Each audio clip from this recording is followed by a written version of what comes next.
My family are laughing at me, but it brings me so much joy. And I even texted my mum and I was like, Mum, I'm finally saving for your retirement fund. So I'm getting that really good child vibe.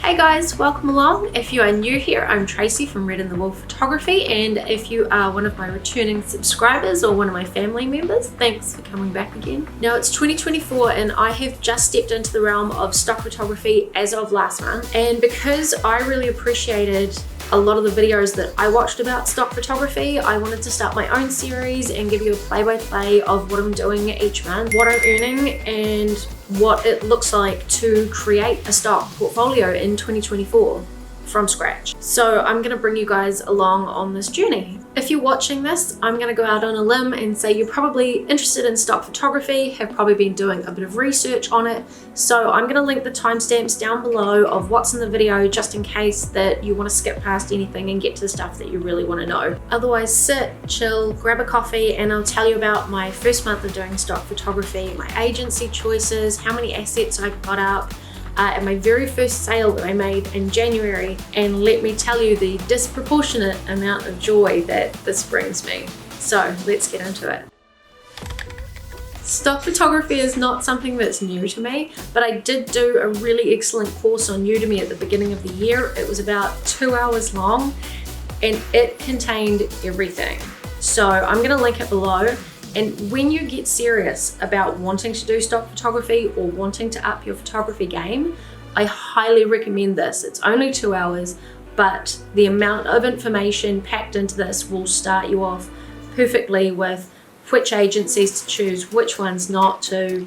Obviously you can make your own decisions, but this guy will give you an entire layout of where to start, things to consider, and where you're gonna end up. Now, I can't even tell you this guy's name. I tried to Google it and I cannot for the life of me find his name, but his YouTube is Shutterstock Life, which again, I'll link below. He has some really good videos, but I'd highly recommend doing the course because everything is laid out. You get a booklet to go with it and it just covers everything. The really interesting thing about the course as well is that it was made in late 2023, or it was updated in late 2023, and he even covers off topics like AI, both for creation, because Adobe is the only stock agency, I believe at the moment, that's accepting AI, but a lot of them are in the process of being able to accept AI created or generated imagery. So he talks about AI and how he's using it in his business as both part of the process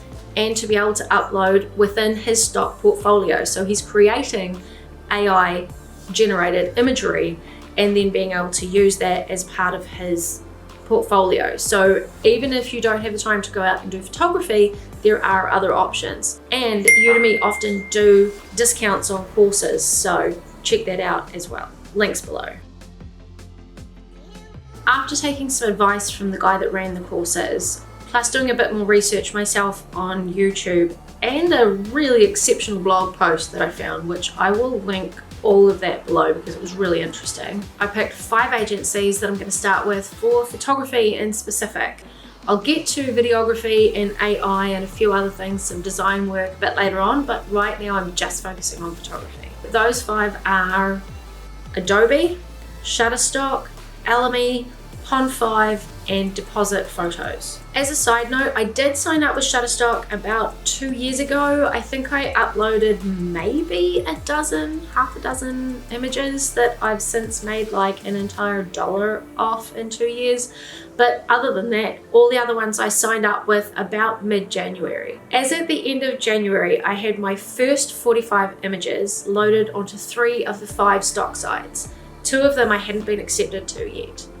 And just to let you know, the 45 images is the same 45 images. I have joined up as a non-exclusive contributor, which means that I can put my imagery anywhere I want to. So it's the exact same 45 images loaded up to 5 different sites, eventually, when I've got them all figured out. So at January 31st, Adobe hadn't accepted any of the photos that I'd put up. Shutterstock had accepted all of them. LME had accepted all of them. Deposit Photos was still reviewing my application images, and Pond5 was still reviewing my ID that they had requested. So the bottom line is that by the end of January, my images were only available for sale on Shutterstock and LME. I decided to go with 5 agencies because I sort of figured that by the time that you've done the research of what to photograph for stock photography, and then you actually go out and photograph it, and then you edit it, and then you do keyword research, and then you make the description, and then you figure out all the tags that need to go with it, you may as well put it up on multiple sites. But I also didn't want to have so many sites that it was going to be too much for me to manage. So I kind of went one's too little, 10's too many, so I'm just going to go with 5. So once I had that number, that's when I worked out, okay, which 5 am I going to test? I'm going to do this for the rest of 2024. Let's get the year right. Do this for the rest of 2024 and see how they come out. And then at the end of the year, I'll review and see if it's worth still continuing to contribute to all of them, or if I want to do other sites or stay with them. January's plan was pretty simple. I wanted to find the agencies that I wanted to work with, do a bit of research, and clean out all my old photos because I knew that there would be some in there that I could use already for stock photos. So that basically ticked off 3 birds with 1 stone. I could go through all my old images and find the ones for stock photography, but also while I was going, I cleaned out and deleted most of my old RAWs, which was a huge amount of gigabytes, plus then go in and edit or re-edit sometimes photos that I had taken and never actually dealt with. January was kind of a let's do it all and start from there. I managed to get through from September 2018, which was when I picked up my very first DSLR, right up to pretty much the end of 2021. That took me all of January. Admittedly, it was school holidays here in New Zealand, and even though we homeschooled, so we didn't really need to take holidays, we did have the kids' friends over and things, so, and going swimming, etc, etc. So I didn't get through as much as I wanted to. I still have 2022 and 2023 to do, which is now going to go into February's things to do. But I did manage to get 45 good images that I was able to start with to test the waters, put them up, see if they were going to be accepted, and make sure that my photography was at least at a level that was going to be accepted by the agencies that I wanted to contribute to. It's the 8th of February as at today's recording, so spoiler alert, I got accepted to Pond5 and Deposit Photos early this month. I've uploaded the first 45 images from January, so now I've got the same amount, or I've uploaded all of the same 45 now to all 5 agencies. And as at making this video, they have been all accepted by Deposit Photos, and all of them are still under review by Pond5. So as for February goals, I have set a good, better, best goal system for February for uploads of images to my complete portfolio. So when I talk about a portfolio, yes, I have 5 agencies, but I have 1 portfolio of work, essentially. I can control how many I upload in a month, but I can't always control how many are accepted in a month. That's why I'm making all of my goals centered around just the uploads. So this month for good, I chose 150 images. So I've already got 45, so there's another 105-ish to get. The better goal would be 200, and the best goal would be 300. So then if the month gets a little bit busy, I can aim for good, but if I'm doing really well, then I can stretch myself right up to 300, but generally speaking, I'm trying to sit in the better goal area. I'm gonna get those images to submit from a couple of different places this month.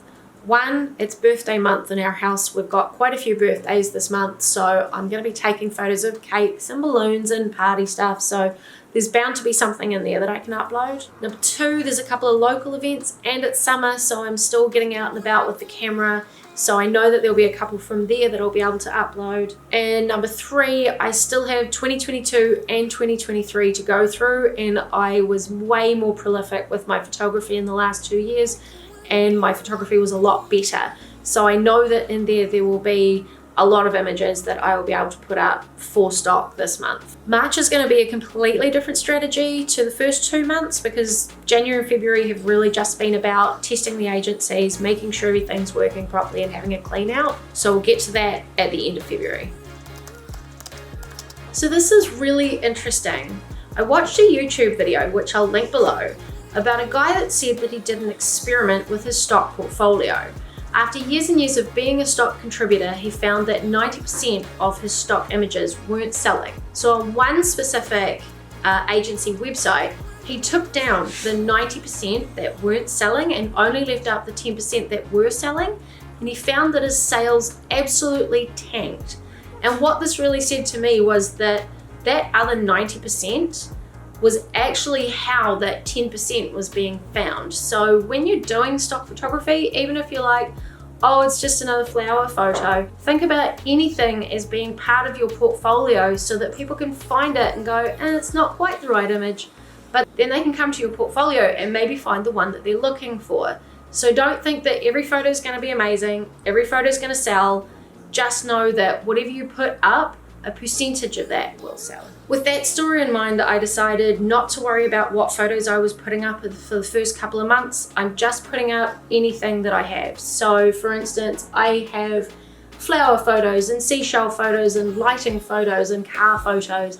Basically everything I've photographed in the first 5.5 years of doing this, I've just thrown them up there. They're all photos that I am proud of, but they're completely random. And last but not least is the sale I got during January, which is severely disproportionate to the amount of joy that I got from said sale. I made, wait for it, 69 cents. My family are laughing at me, but it brings me so much joy and I can't even explain why. Yeah, that's right. Yay! And truthfully, as dumb as that sounds, it's really exciting to me. And I even texted my mum and I was like, Mum, I'm finally saving for your retirement fund. And I told her how much it was and she said if she manages to match what I'm making, she might be able to retire in another 65 years. So I'm getting that really good child vibe by doing this process as well. Anyway, I sold that one through Shutterstock. It was one of the ones that I had uploaded this year, not one of the ones that I uploaded a couple of years ago. And I am really excited to see how the rest of the portfolio goes as the year progresses. This is going to be a monthly series, so as the saying goes, subscribe if you want to keep up with it.